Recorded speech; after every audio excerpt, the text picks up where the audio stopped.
Hi guys, this is Norman here again. In this video I want to talk about the thought process you need to go through when you want to remove fog in your WarLight game. The reason I'm making this video is not that removing the fog is particularly difficult, but what I saw in some of our clanmates games, which I don't want to name here, is that quite some of our clanmates really don't participate in this part of the game, and your gameplay really will get elevated when you start removing the fog. It will get way easier for you to make sound decisions when you know what is going on behind the fog. Here I have pulled out 3 games, which each had some clanmates involved, and I want to take you now through my thought process when I'm removing the fog from one of our clanmates' perspective.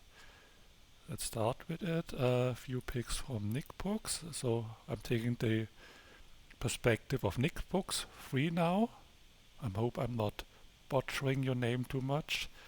Okay, I picked 1, 2, 3, 4, 5, 6. I don't want to comment on what I like his picks or his gameplay. It's just about the fog removal, and the gameplay is pretty easy actually when you have after you have removed the fog. Okay, so we lost our number 2. Yes, we know the opponent is there. Okay, we know the opponent is in South America. We're nothing else. So let's start. Nick Brooks decide to expand into in the South Pole, in Antarctica, and he sees the opponent moving with 8 to Hong Kong. With 8 means that the opponent went full force there, so he didn't deploy anywhere else, which means that the next turn he will take his +3 bonus. There only is 1 for him. It has to be South America with full 5 deployment. Usually is. And we also can talk about the move order. We saw the opponent moving before Nick Brooks, which means that Knan will move first in uneven turns, and Nick Brooks will move first in even turns. Yeah, usually you have to write it down somewhere, so don't forget it. Okay. So we know the opponent will take South America now, because it's the only bonus he can take. If the opponent doesn't take South America, he automatically loses the game, because then we doesn't get a bonus turn too. And okay, now that's interesting. The opponent deploys 1, but in order to take South America, he needs full deployment. So basically he's lacking 1 deployment to take the bonus. How is this possible? One option is the opponent didn't take a bonus. Then it's game over. We don't really want to evaluate situations where it's immediately game over, because if the opponent plays in a way that is into a wasteland, then there's no need to evaluate this, because he already won the game. So the only option I see is that he took the +3 bonus with a combination. So in order for his opponent to make any deployment to make any sense, it has to be that that his 3 picks are East China, South America, and South America. Turn 1, he went to Colombia and Mexico without deployment, and then turn 2, he needs 2 deployments for Beja and 2 deployments for Panama, which so his 1 deployment left, which he then decided to put into Hong Kong. So we know all the opponent's starting spots now, and now pretty sure that we know the starting spots. If he played differently, his play game doesn't make any sense, and then we automatically win the game, so we don't care about this. So we know everything about him. And now the next turn is to track the opponent. By this I mean, will the opponent show his full deployment now, or will he hide something? When the opponent hides something behind a fork, then we need to have a guess where he expands. Okay, so he older. Okay, the opponent now has a deployment. How much is deployed at border? He deploys 5. So this means opponent took 1 plus 3, took 1 spot behind the fork without any leftovers, which makes sense because he doesn't have leftovers in East China and he doesn't have leftovers in South America. Now the question for us is, how did Nick play it? Okay, he went to there. Okay. The question for us is, did the opponent expand in South America or did he expand in East China? Both is technically possible. If he expanded in South America, he went to Brazil because we don't see in Argentina. But in my opinion, going to Brazil doesn't make much sense because well, if he went to Brazil, then he knows there's no opponent in Nigeria because there is a wasteland here. Oh, my cat wants to go in, so I have to open the door super fast. Come in. Who's a sweet cat? Fish cat? I have to make a video now. Come, video. Sorry. Okay, so my guess is, or it's a pretty sound guess, the opponent went to Xiangxi and he wants to take East China now. Well, Brazil is also technically possible, but I don't believe this. And now we prevent the opponent from getting income. The opponent only has 9 income and we have 13. So if we prevent the opponent from getting income, it's game over, yes? Okay, interesting. He wants to go there. How much did he deploy? It's pretty much game over. So he deployed then last turn. Oh, another cat wants to go in, but I'm letting the door shut now. Okay, so last turn he deployed freed to Taiwan. He deployed 2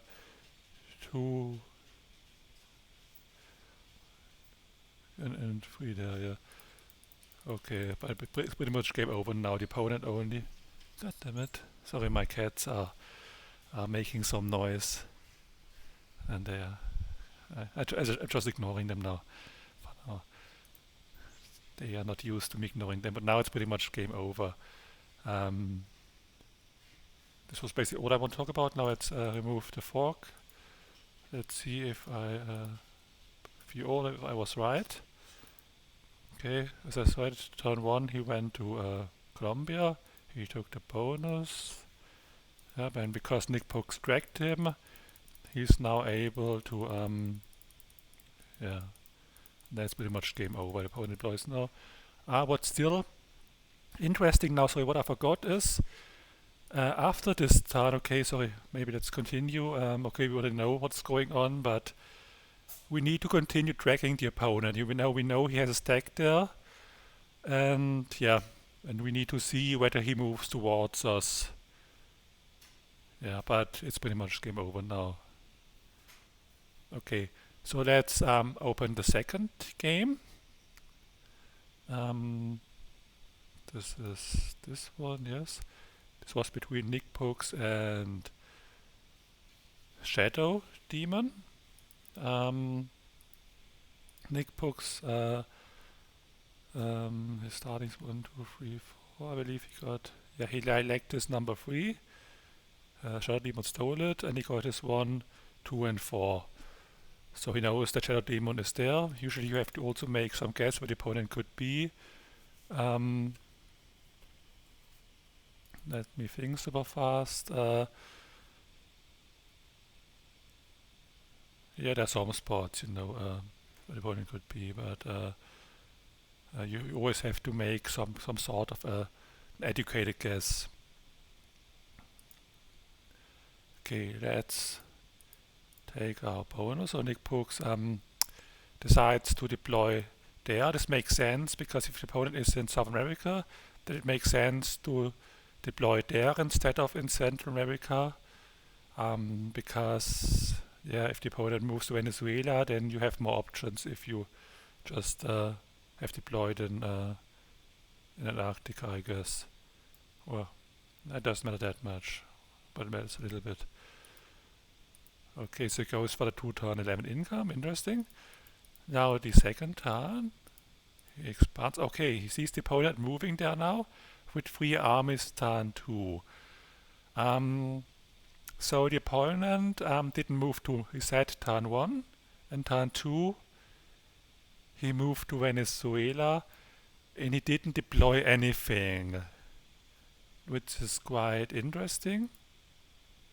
So the opponent showed up at his border without deploying anything, and this basically tells us every starting spot of the opponent. You know, the opponent is in Scandinavian Peninsula, and when the opponent didn't deploy anything the first 2 turns, usually you have to guess that the opponent's deployment makes sense. Usually they don't hide deployment just for fun.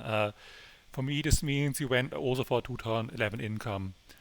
So he basically, his bonuses are South America, Scandinavian Peninsula, and Southeast Asia. And he has 11 income now, and Nick Pooks also has 11 income, yeah. Yeah, has to be. Yeah, so even if we didn't have direct intel on Scandinavian Peninsula, just by seeing our deployment, the opponent showing up without any deployment would be enough for me to guess those 2 bonuses. Maybe not with certainty, but pretty sure, even without any intel. But with direct intel, it's clear for me where our opponent is. Okay, now that we know where our opponent is, we need to track him. Maybe the move order super fast. The opponent, it was turn 2, the opponent showed up. So let's say if we move fast, then it was us, opponent, us, opponent, us. It doesn't work out, you know, see? So the opponent had to move fast, and it's opponent, us, opponent, us, opponent, us. You see, this works out. So the opponent moves first in even turns, else it doesn't work out. And now that we know where our opponent is here, here, and here, we need to start tracking him, you know. So where does he deploy? He doesn't deploy anything interesting. He pulls 1 army back. And he shows up with a stack of 11. Okay, so he showed us again all his deployment. Because there weren't any leftovers there. He deployed then 12 to South America and attacked with 11 Argentina, yes? Makes sense. Oh, sorry, he deployed with 11 to South America and 11 armies show up. Makes total sense. Our opponent has 11 income. We have 16 income, and yeah. Now we need to continue tracking our opponent and seeing whether he shows all his deployment.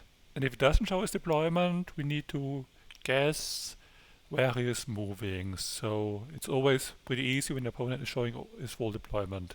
We know it's 11. How much does he show? He deploys 8. 11, yeah? And usually when the opponent has taken a bonus, let's say he took those 2 bonus the first 2 turns, then he has two leftovers. So when the opponent joins his 2 leftovers, then he can take 1 army behind the fog if he deploys 1. So if the opponent deploys 1 behind the fog, then he's expanding. But this time he isn't expanding. Okay, he hits us. And we're hitting him. Again, he has 11 income, we have 13 income. Okay, how much is deployment? How much deploys? He deploys 14. Ah, he has a reinforcement card. So he deploys 40. So he deploy. So he's expanding now. Yes. No. So you have to see again. He's expanding. Yes. Okay, I'm cheated a little bit. I'm a little bit confused now. Ah, he blockaded. Sorry. Sorry for this fast cheat. Um, okay, so the opponent shows 13. So we are lacking 4 of his deployment now. You know, he has 11. So he has 16 income with his reinforcement card, and you're lacking 3 of his deployments. So where are his 3 deployments? Sorry for the fast cheat, but if we look at it now, we take yeah, here you see his 3 deployments. He basically deployed three there to Venezuela, and he still isn't expanding, which is important for us because we want to see, especially we are kind of afraid if he goes to Mongolia. And as soon as if he deployed one more behind the fog, then we would have to be afraid that he goes towards Mongolia, which could potentially lose us the game. This probably is the only way, probably where we can lose the game. So, but the opponent, we know he isn't taking anything behind the fog.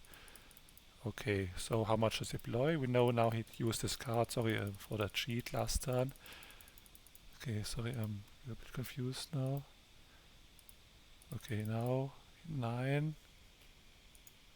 Okay, now the opponent actually started to expand, but interesting, he deployed 2 behind the fog, which is kind of curious. Usually he only needs to deploy 1. So I'm not sure, but he deployed 2 behind the fog, but he's still with 2 you only can take 1 territory. So maybe he guessed that he would border us next turn, which could mean the opponent knows that we have a +5 bonus. So maybe he went towards Australia in order to attack us there, which because he deployed 1 more than absolutely necessary, which might make sense. I'm not sure.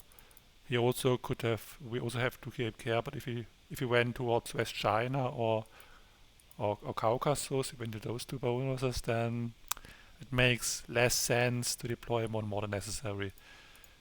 But okay, this was this turn. So with the opponent having deployed 1 more than necessary, so this means he attacked with 4 instead of 3. So if he continues his deployment now, he only needs to hide 1 army.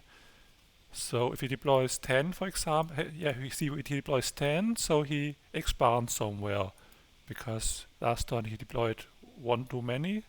So this turn he needs 1 army less to expand. Interesting. Okay, interesting. So the opponent didn't go towards Tibet, and he didn't go also into Caucasus. So it could be, of course, here, but my best guess is he went into Indonesia, which would maybe make most sense since he deployed 1 more than necessary. And I believe this is also the turn he surrenders. Yes. Yeah, because the opponent has less income. So let's look at the game. Clear all. View all. Okay, so this were his starting spots. You see he took the bonus. And was I right about Indonesia? Yep, he went to Indonesia. Then he needed 1 deployment less to continue his expansion. And yeah, and 17 versus 11 income, it was game over at this point. Okay, this was game 2.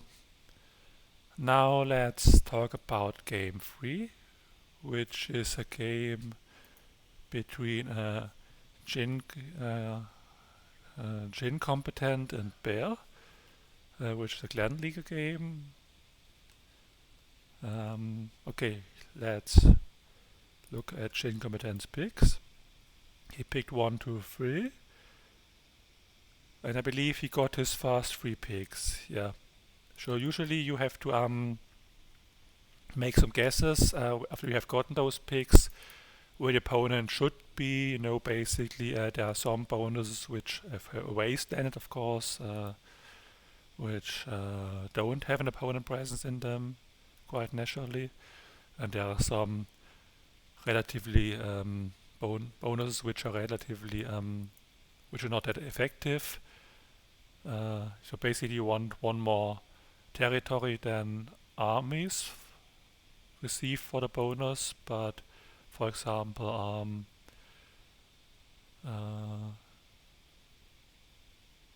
this bonus has 5 territories and 3 armies per turn, so it's an ineffective bonus, so people usually don't pick there, so you can have a pretty good guess where your opponent is.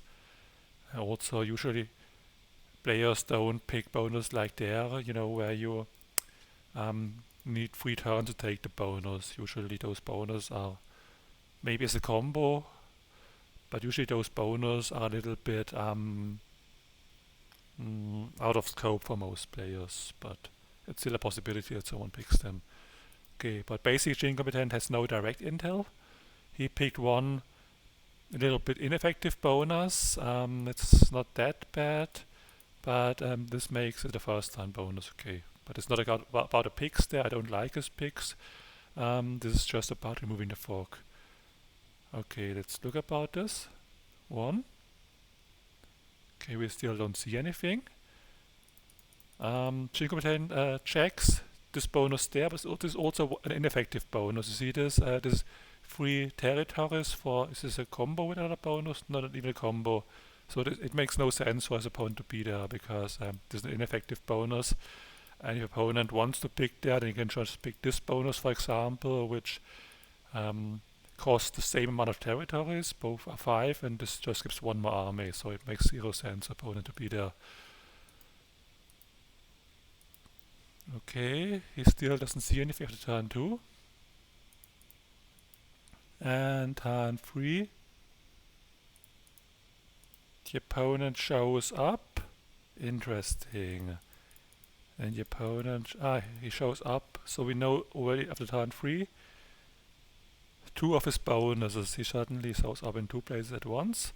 Let's look at this. Now we have to see what we can understand about the fork. Looking at this, maybe first the move order. This is turn 3. So here, let's say Jin Competent moved first. Yes, then we have Jin Competent, opponent, Jin Competent, but you see this is this doesn't work out because. But if opponent moved first, then if opponent here, then Jin Competent, then opponent 2 times, and this works out. So the opponent, we know he moves first and uneven turns. Okay, and how does his opponent expand? His opponent, we can also see how he expanded. He basically took this bonus there the first 2 turns with full deployment.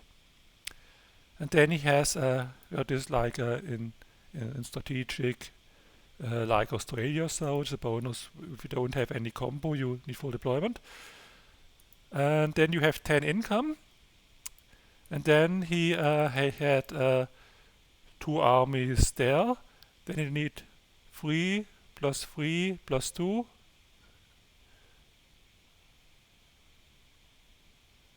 He needs 8 income for there for this bonus, and he has 2 more income, which he can take then this territory there. So this opponent basically he showed all his deployments the first 2 turns. Yeah, he took this bonus the first 2 turns with full deployment, and turn 3 he took this bonus and this territory and this all his deployments. Yeah, makes sense. So he didn't deploy to his third bonus. So his third bonus, he only probably took 1 territory. Let's say it's, for example, here. Then he only went 1 step and he didn't continue expanding. Yeah, makes sense. Yep, he only went 1 step. And now we know the opponent has he has 14 income, and he didn't expand anywhere else. We play reconnaissance card on Dubinia. Where is Dubinia? Interesting. So we see now. Why does he play reconnaissance card there? This bonus is not. Come on, this bonus is not. Interesting, maybe. I'm not sure. So he looked, the opponent is there, but okay. We know this doesn't make any. Well, the opponent could have picked there, yes, but it doesn't really make that much sense. This is an. No, I don't know. This reconnaissance card. This is not where I would have expected my opponent. But whatever.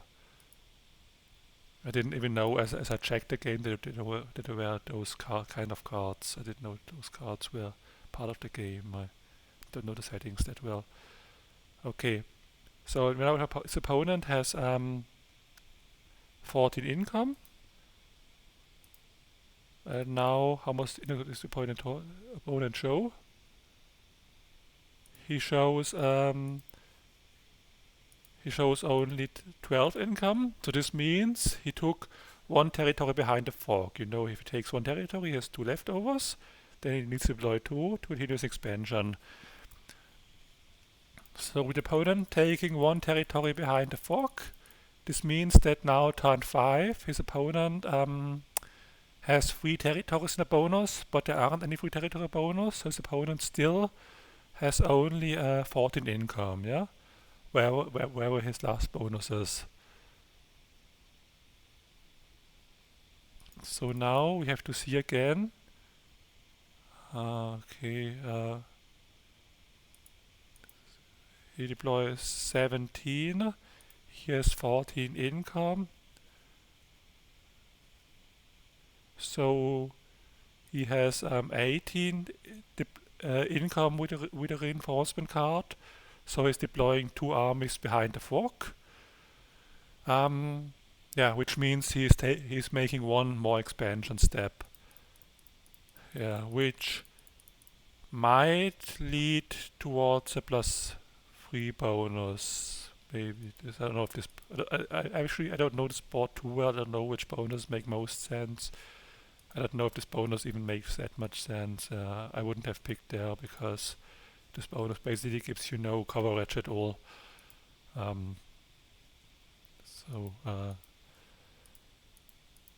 But his opponent made 1 more expansion step. Turn 5, and now we look at turn 6.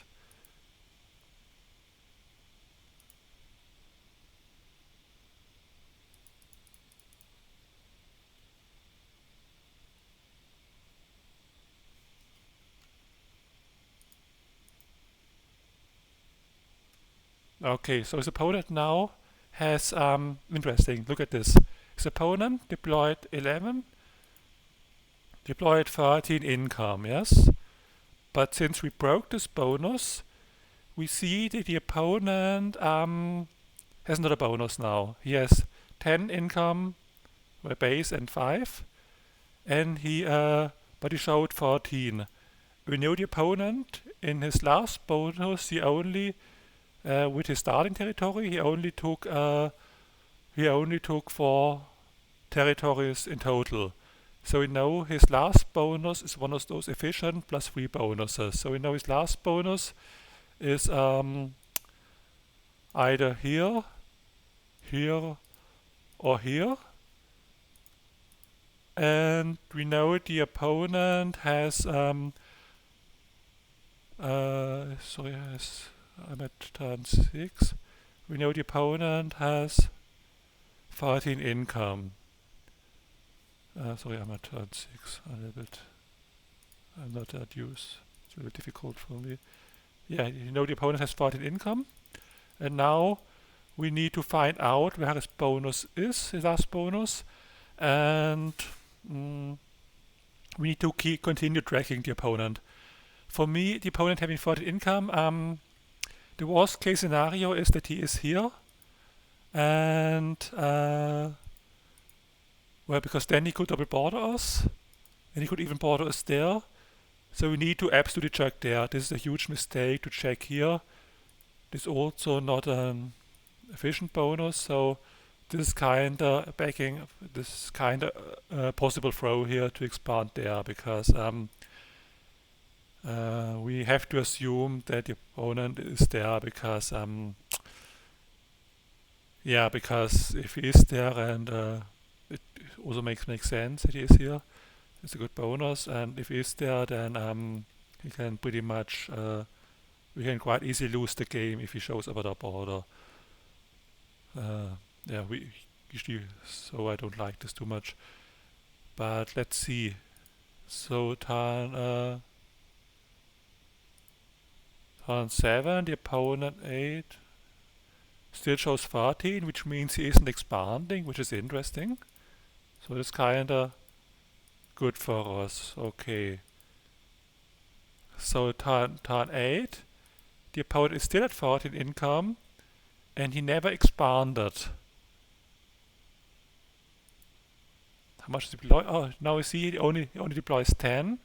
So this means the opponent is expanding. Interestingly, the opponent is expanding with one more army than I'm expecting, because when the opponent has a +3 bonus, he has one left over. So he only needs to deploy 2 armies, but he's deploying 3 in the background. But he's expanding now.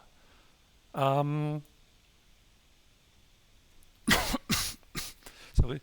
And for some reason, I'm not sure why, he deployed one more than necessary. He didn't expand into a territory like there, because there he would need to deploy more. But he deployed one more than necessary turn 8. Interesting.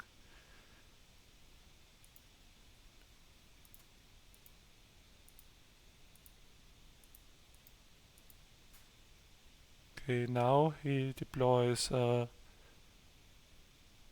we have a card? Why does he deploy them that much armies? There is a reinforcement card. So this turn the opponent has 14 income. He deploys 17 visible, and since it makes sense. The opponent, basically with the reinforcement card, the opponent has 18 income. And since he last turn he deployed one more than necessary, he only needs to hide one army behind the fog now this turn. Let's see if he shows up somewhere. Okay, and he's still expanding. So the opponent took 2 territories now behind the fog.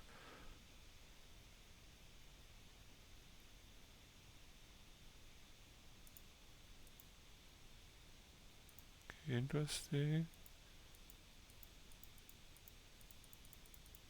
And also, if he took 2 territories behind the fog, this basically means he is not there in this bonus, because when you look at this, then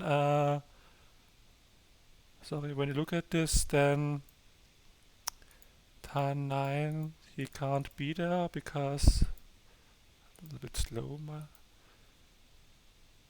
because we have intel here, and the opponent also didn't expand into this +4 bonus, because then he would need to take this territory there, and there is there are 4 armies there, so he didn't expand. He didn't expand in this direction. He didn't expand in this direction. And And he could have expanded here, but in 2 steps, if he started there, but this is also pretty bad bonus in the first place. Well, he could have expanded there, of course, but my opinion, if the opponent started there, it's pretty much game over. Yeah, so we know the opponent is not there. This is not a pretty high level opponent, so usually it's easier to understand what's going on behind the fork the better the opponent is, because the worse the opponent is, the more randomness there is, but usually the gameplay still makes sense on some level. But anyhow, the opponent is probably not there.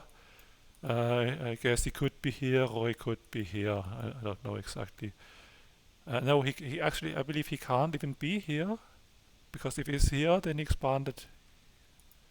No, I don't know. I'm not bothering now because his leftover would be there. I need to have moved his leftover back now into Mesa in order to continue to expand into one of those bonuses.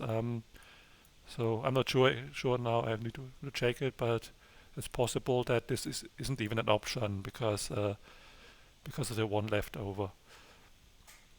My best guess is that he expanded in this bonus, which also doesn't make any sense at all. If he expanded there or here, which would make sense, but then we would have seen him.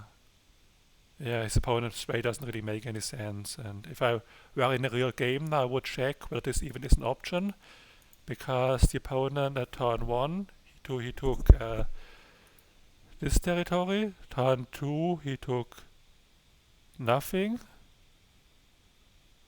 Turn 3,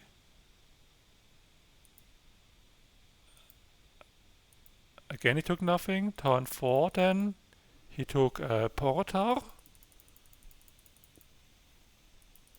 Turn 5, he took again territory behind the fog.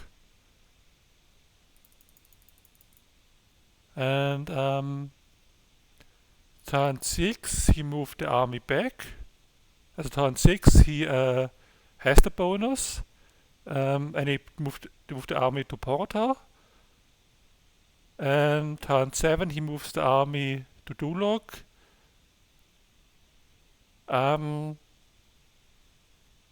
Turn 8, he then takes one of those territories, expands, but turn 9, he deploys only one behind the fork, which means that he can't be here, because if he was here, then he would needed one more army, yeah, because turn 8 he deployed one more than expected, which kinda would show that he is here, which would be a sign that he is here because he deployed 3. But then the turn after he only deployed 1 behind the fork, but his army there, which was moving back, wasn't at the border already. So he is not here, he has to be here, and for some reason expanded there. This is the only option. So he being here is mathematically not possible. He being here is mathematically possible if he expanded there and then there, but this is just, I don't know, he could expand here and then here, but he probably is there. This makes most sense. Okay.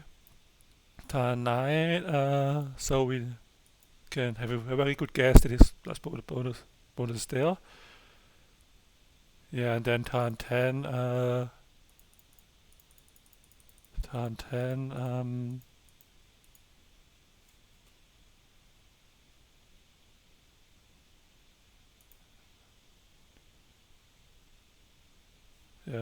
the game is basically over.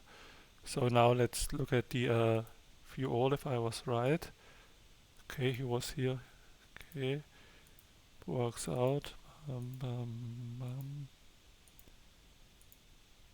Yeah, you see here the army moving to the front, and then the opponent deploying 1 more than necessary. Turn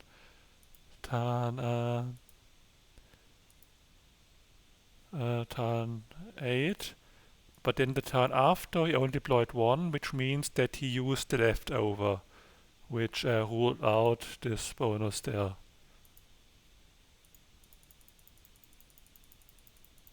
And then the game is basically over. Yeah, of course you need to, yeah, of course you need to look at the game, but this is over now. No real need to look at this. So the reason I made this video is, it's not easy. It's not that hard to remove the fork. But your gameplay will get way easier when you know what is going on behind the fork. Because usually what looks like kind of a crazy prediction maybe is actually just the result of a precise calculation. Because some of our clanmates believe that I play very conservative, I'm calculating stuff, taking no risks, but when you look at my gameplay, actually you see me at first glance playing quite crazy, and the reason I'm able to have all those crazy, seemingly crazy moves is that I'm taking the time to calculate, and I know exactly, usually, or have a very good guess what is going on behind the fork. And since I know what is going on behind the fork, I know my opponent's plans, and I know where he will probably deploy, and the game is really way easier when you know what your opponent is doing. Okay, that's all. Thanks for listening.